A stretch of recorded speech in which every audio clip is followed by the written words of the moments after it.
What is up, guys? So I'm out for my ruck walk. Just got done interviewing Dr. Mehr, entrepreneur, former NASA, partners with Ty Lopez, launched Famous AI, Deals AI. Uh, Initially known for being the founder of Zeus, which is a dating app back in the day, highly successful, 9-figure exit kind of guy. And we're digging into entrepreneurship. And especially, I wanted to get into where does he come up with his ideas? How does he find ideas to actually turn into businesses? Because as he shares early in the show, he has launched more than 200 businesses out into the marketplace, and also shared that most of those were not successful. And he kind of makes a point that has been made many times, but is also important to reiterate, which is it's more about the number of at bats you get than the number of hits, because hits come with at bats. But if you're not getting a lot of at bats, you're limiting the number of hits. Okay, so how does he come up with ideas? So he shares this idea of becoming an idea machine. And a little of this is kind of taken from James Altucher and his 10 ideas a day. But what Alex is talking about is we need to constantly make a habit of capturing our ideas and putting them out into the world. Now, putting them out into the world doesn't mean every idea becomes a business. That's not what he's saying. What he's saying is we need to be testing them by posting ideas on social media, posting your ideas here. If you have a YouTube channel or a podcast, talking about them, maybe creating waitlist pages, running ads to them, see if people actually are willing to stick their email address in and jump on a waitlist for an idea.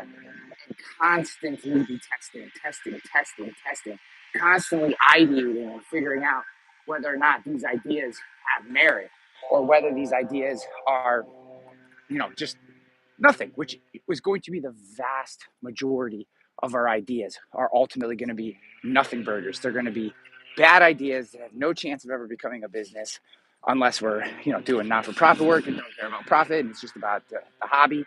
But, we want to be ideating all the time. And when he works with founders or talks to people who are interested in entrepreneurship but are struggling, oftentimes it is not that they don't have the ability to execute, that they don't have the knowledge or the expertise or the network. Most people have some portion of some high enough portion of those different levers to be successful. It's that they're simply not creating enough ideas and that they get hooked on one idea. They put all their eggs into the one idea basket. And then if that idea doesn't hit, they're screwed.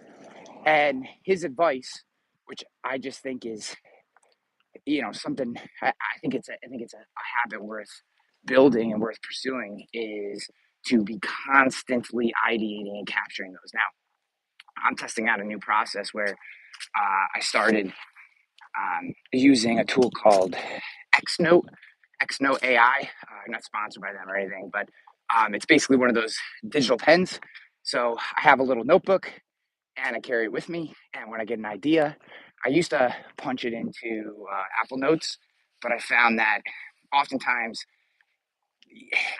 oftentimes punching it into Apple Notes, it would get lost or whatever. But with Xnote, I actually write the idea down.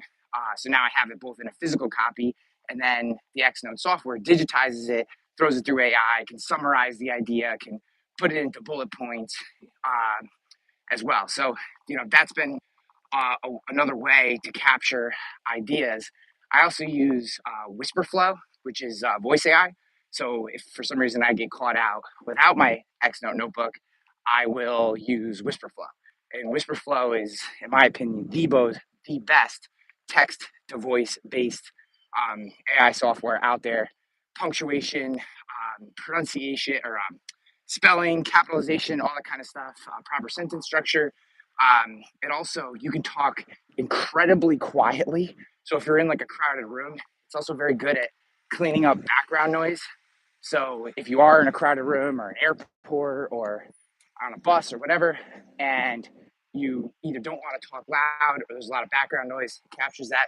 Those are all important things because any of these, and I know I'm kind of spending probably too much time on the tools, but any of these little any of these little barriers that keep you from capturing your idea keeps you from capturing your idea. And the takeaway is make a habit of capturing every idea you have. Every idea. Most of them are going to be terrible. Most of them you will never execute on. The vast majority you will never execute on. But if you ever want to capture that home run idea, that high impact, high value, high leverage idea that just lights you up, that could change your life, it's never going to happen if you're not capturing it, if you're not putting it someplace, and you haven't made a habit of taking these divine sparks of inspiration that come on walks like this one all the time. Most of the time, I don't use AirPods. I wanted to share my thoughts post interview about that. After talking to Alex, so I brought them with me. But a lot of times, I don't bring my AirPods with me, and I do that because the lack of input allows my brain to relax, calm down, and ultimately expand and capture that divine spark that ultimately turns into ideas that become businesses. So, love your thoughts on this. How do you capture ideas? How do you become an idea machine? Where do the ideas come from? What's your process? Leave it in the comments. Let's talk about it. Let's figure out how to better capture ideas and turn them into the businesses that can ultimately change lives. I love you guys. If you're here and you are not subscribed, please do. Please like this video, and if you have questions about entrepreneurship, etc., make sure that you reach out. I read all the comments. And if you listen to the audio show, go to Apple, Spotify, whatever. We're always ranked in the top 5 or so of business, and usually the top 50 in Apple Podcasts. So you don't have to scroll that far to find us. Finding Peak. Love you guys. I'm out of here. Peace.